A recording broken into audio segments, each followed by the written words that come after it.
the Orphic enthusiasts aimed at founding new religions. And the first two named were so endowed with the qualifications for founding religions that one cannot be sufficiently astonished at their failure. They just reached the point of founding sects.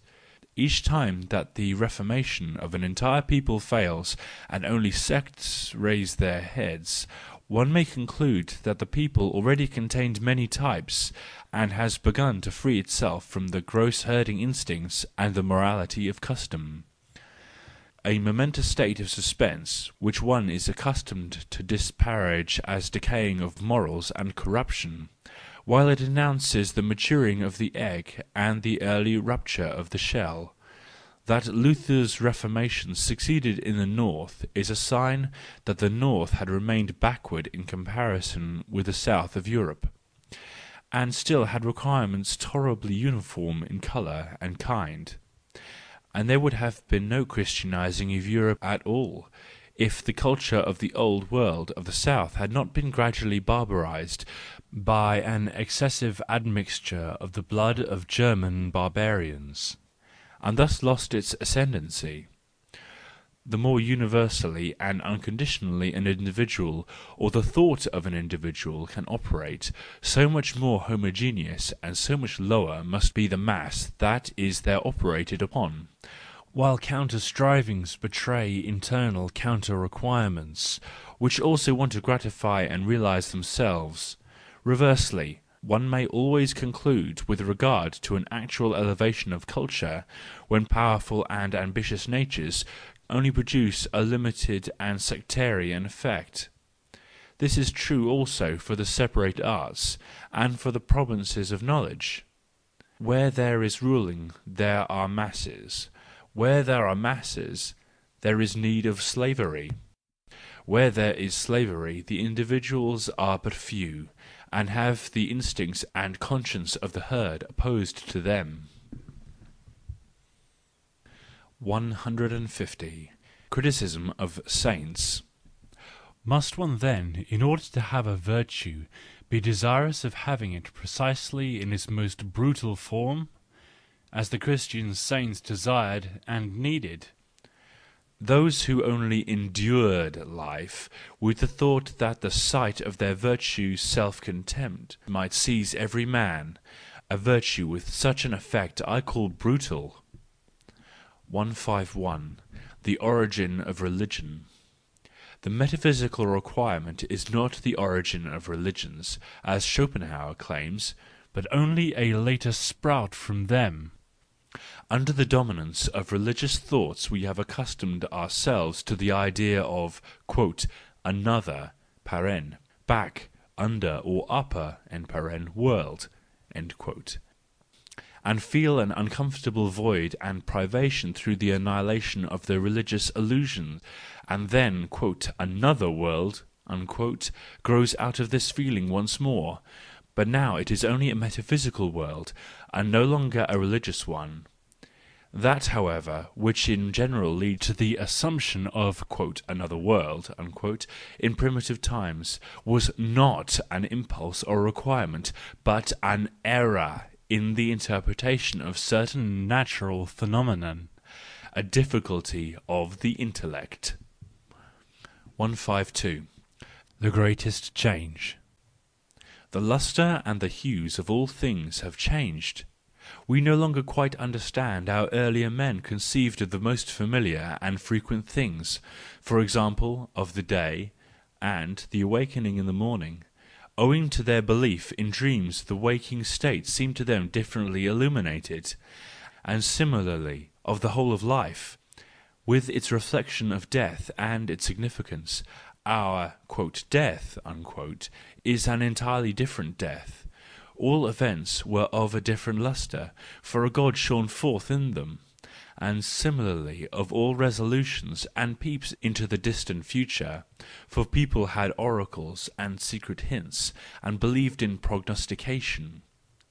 "Truth" was conceived in quite a different manner, for the insane could formerly be regarded as its mouthpiece, a thing which made us shudder or laugh. Injustice made a different impression on the feelings, for people were afraid of divine retribution, and not only of legal punishment and disgrace. What joy was there in an age when men believed in the devil and tempter? What passion was there when people saw demons lurking close at hand? What philosophy was there when doubt was regarded as sinfulness of the most dangerous kind, and in fact as the outrage on eternal love, as distrust of everything good, high, pure, and compassionate? We have coloured things anew, we paint them over continually. But what have we been able to do hitherto, in comparison with that splendid colouring of that old master? I mean ancient humanity. 153. Homo Poeta. Quote, I myself, who have made this tragedy of tragedies altogether independently, in so far as it is completed, I who have first entwined the perplexities of morality about existence, and have tightened them so that only a god can unravel them, so Horace demands, I have already in the fourth act killed all the gods, for the sake of morality. What is now to be done about the fifth act? Where shall I get the tragic denouncement?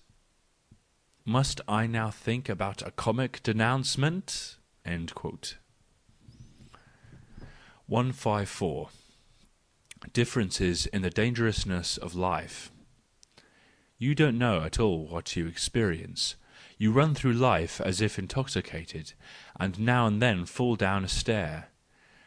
Thanks, however, to your intoxication, you still do not break your limbs.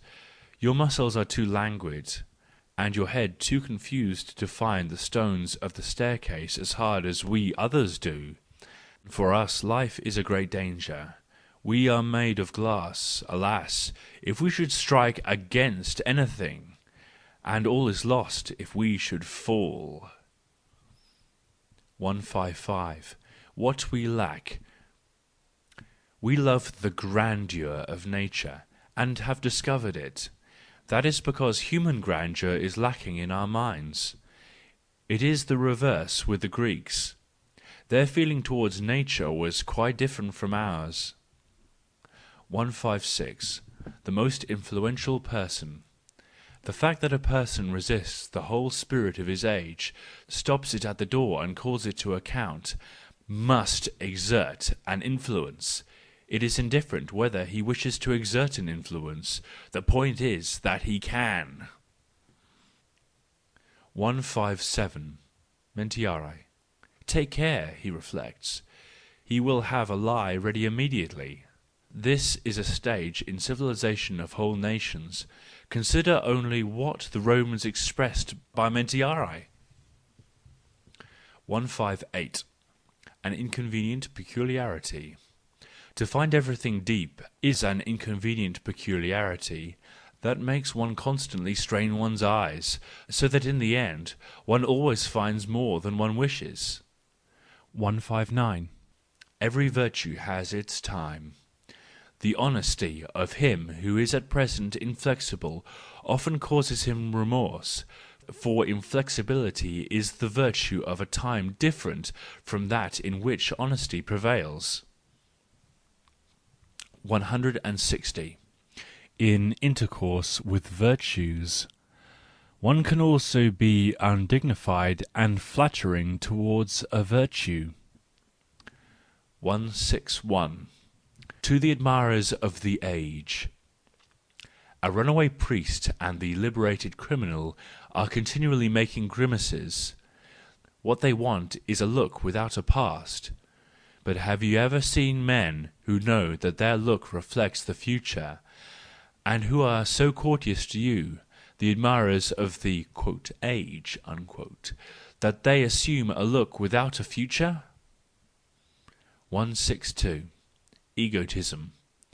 Egotism is the perspective law of our sentiment, according to which the near appears large and momentous, while in the distance the magnitude and importance of all things diminish. 163. After a great victory. The best thing in a great victory is that it deprives